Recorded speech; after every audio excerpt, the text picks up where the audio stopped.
বাবা, বাড়ি চলুন না, মা অনেকক্ষণ ধরে অপেক্ষা করছে। হ্যাঁ রে রিমা, আর 2 মিনিট। এই ডালগাছটার ডালগুলো একটু কাটছি, বৃষ্টি নামার আগে শেষ করে নিতে হবে। তাড়াতাড়ি করুন বাবা, খুব খিদে পেয়েছে। আচ্ছা ঠিক আছে, 2 মিনিট, তারপরই চলবো। এই গল্পটি রাজা, তার স্ত্রী কুন্তী ও তার 2 সন্তান রিমা এবং ঋষিকে নিয়ে। তারা গ্রামের একটি ছোট্ট টিনের ঘরে থাকে। বাড়ির ঠিক পাশে তাদের বাঁশবাগান ছিল এবং একটু দূরে একটি পুরনো ভাঙা টালির ঘর, যা একসময় রাজার বাবা মানে শিশুদের দাদুর ছিল। সেদিন খাবার খেতে বসে ঋষি হঠাৎ বলল, বাবা, ওই ভাঙা ঘরটা সারবেন কবে? বর্ষায় তো ভেঙেই যাবে মনে হয়। তাছাড়া ওটা ভাঙলে ভালো হয় বাবা, জায়গাটা পরিষ্কার হবে। রাজা থমকে গেল। না, ওটা ভাঙা যাবে না। ওটা তোমাদের দাদুর শেষ স্মৃতি। জানো, ও বাড়ির ভিতর এক গোপন কথা লুকানো আছে। রিমা চমকে উঠল। গোপন কথা? কি আছে ওখানে? খাবার খাও, পরে বলবো। রাতে সবাই উঠোনে বসে হাওয়া খাচ্ছিল। আকাশে জোনাকি জ্বলছে। ঠিক সেই সময় রিমা বাবাকে বলল, বাবা, এখন বলুন গল্পটি। তোমরা সত্যি শুনতে চাও? রাজা বলতে শুরু করলো। তোমাদের দাদু ছিলেন গ্রামের সেরা কারিগর। তিনি কাঠ, বাঁশ, টালি সবকিছু দিয়েই অসাধারণ জিনিস বানাতে পারতেন। কিন্তু এক বছর ভয়ঙ্কর ঘূর্ণিঝড়ে গ্রামের সব কিছু ভেঙে যায়। কারো মাথার ওপরের ছাদ হারিয়ে যায়, কারো পৈতৃক জমি, জীবন, অনেকের কাছ থেকেই অনেক কিছু কেড়ে নেয়। কিন্তু সেই ভয়ানক পরিস্থিতিতেও তোমাদের দাদু হাল ছাড়েননি। তিনি দিনরাত গ্রামের লোকেদের জন্য কাজ করলেন এবং নিজের হাতে এই টালির বড় ঘরটি বানালেন। তিনি বলতেন, যদি আবার কোনো বিপদ আসে, এই ঘরই হবে আমাদের একমাত্র আশ্রয়। কিন্তু বাবা, ঘর তো এখন প্রায় ভাঙা। হ্যাঁ, তিনি বেঁচে থাকলে সারতেন, কিন্তু তিনি যাওয়ার আগে আমাকে এক কথাই বলেছিলেন, এই ঘরের ভিতর ভবিষ্যতের চাবি লুকানো আছে। যত কষ্টই আসুক, একদিন তোমার কাজে লাগবে। রিমা আর ঋষির চোখ বিস্ময়ে আরো বড় হয়ে গেল। বাবা, চাবি মানে কি টাকা বা গয়না? জানি না রে মা, আমি কখনো খুঁজিনি। ঠিক তখনই বাড়ির পাশের খালে মরা গাছ ভেঙে পড়ার শব্দ হলো। একটু ভয় পেলেও তারা গুরুত্ব না দিয়ে তাড়াতাড়ি ঘরে ঢুকে পড়ল। কিছুদিন পর গ্রামে ভয়ানক রোগ ছড়িয়ে পড়ল।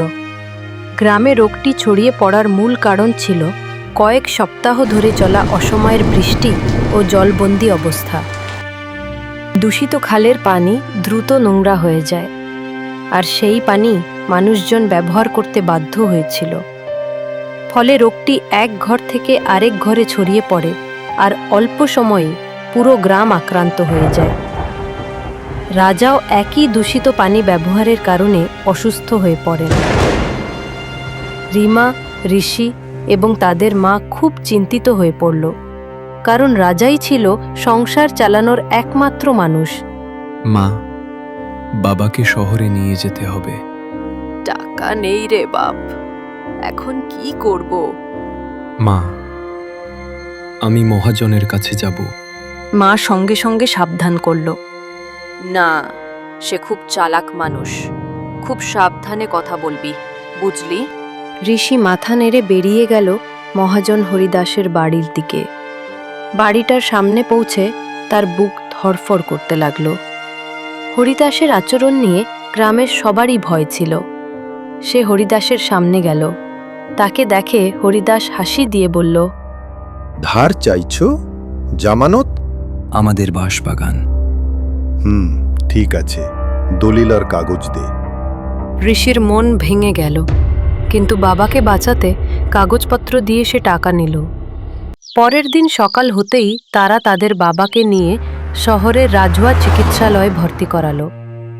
হাসপাতালের বিভিন্ন পরীক্ষার ফলে জানা গেল রাজার ফুসফুসে গুরুতর সংক্রমণ হয়েছে। তার চিকিৎসার জন্য অনেক টাকা লাগবে। হায়, এখন কি করব? রিমা, ঋষি, তোমরা গ্রামে ফিরে দাদুর পুরনো ঘরটা একবার দেখো, হয়তো সত্যিই কিছু রেখে গেছেন। তারা দু ভাই বোন মিলে গ্রামে ফিরে এলো। রাতে তারা টালির ঘরে ঢুকলো। ঘরটি প্রায় ভেঙে পড়ার মতো অবস্থা। চারদিকে জাল, ধুলো আর ভাঙা তাক ছড়িয়েছিল। ঘরে ঢুকতেই তারা চারদিকে তন্ন তন্ন করে খুঁজতে লাগলো। কিছুক্ষণ খোঁজার পর এখানে কিছু নেই দিদি। থাকতেই হবে, দাদু মিথ্যে বলতেন না। হঠাৎ রিমা দেখল দেয়ালের কাঠের বিমে একটা ছোট্ট দাগ খোদাই করে রাখা আছে। ঋষি, দেখ, এটা কি ইশারা নয়? তারা দাগের অনুসরণে ধুলো পরিষ্কার করতে করতে একটি বাক্স দেখতে পেল। দুজনে অনেক চেষ্টা করে বাক্সটি খুলল এবং দেখল ভিতরে একটি টাকাও নেই। আছে একটি খুব পুরনো মলিন কাগজ। রিমা পড়তে লাগলো। আমার ছেলে রাজা, আজ যদি তুমি এই কাগজটি দেখো তাহলে বুঝবে আমার কথা সত্যি। এই ঘর তোমাদের রক্ষা করবে, টাকায় নয়, জ্ঞানে। এই নকশাটি আমি বহু বছর ধরে গোপন রেখেছি। গ্রামে আগামী দিনগুলোতে বন্যা ও খরা দুটোই বাড়বে। এই নকশা দিয়ে তোমরা এমন একটি বাঁশ ভিত্তিক জল সংগ্রহ ঘর বানাতে পারবে যা বন্যার সময় ভাসবে এবং খরায় পানি সংরক্ষণ করবে। এটাই ভবিষ্যতের চাবি। তোমাদের দাদু, মহাদেব কারিগর। ঋষি বলল, দিদি, এটা তো একটি অসাধারণ আবিষ্কার। হ্যাঁ, এই নকশা সরকারকে দিলে বড় সাহায্য দেবে। পরদিন তারা নকশা নিয়ে ব্লক অফিসে গেল। ইঞ্জিনিয়ার নকশাটা দেখে চোখ বড় করে বলল, কি বানিয়েছিল এটা?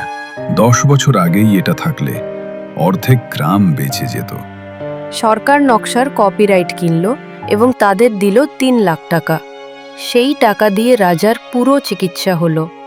ঋষি বাঁশবাগানের দলিল ছাড়িয়ে আনলো আর গ্রামের লোকেরা সরকারের সাহায্যে দাদুর নকশা অনুসারে নতুন জল সংরক্ষণ ঘর বানাতে শুরু করলো।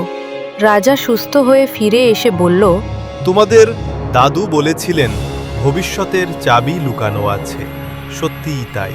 রিমা বলল, বাবা, টাকা নয়, দাদুর জ্ঞানই আমাদের বাঁচিয়েছে। ঋষি হাসল। এবার আমরাও দাদুর স্মৃতিতে এই ঘরটা ঠিক করে দেব।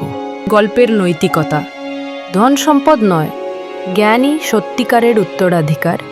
যে জ্ঞান মানুষকে বাঁচায় সেটাই সবচেয়ে মূল্যবান ধন। তো বন্ধুরা, এই ভিডিওটা যদি ভালো লেগে থাকে তাহলে লাইক, শেয়ার এবং সাবস্ক্রাইব করো। আজকের জন্য এইটুকুই। আবার দেখা হবে আরও একটি নতুন ভিডিও নিয়ে। ততক্ষণ পর্যন্ত ভালো ও সুস্থ থেকো। ধন্যবাদ।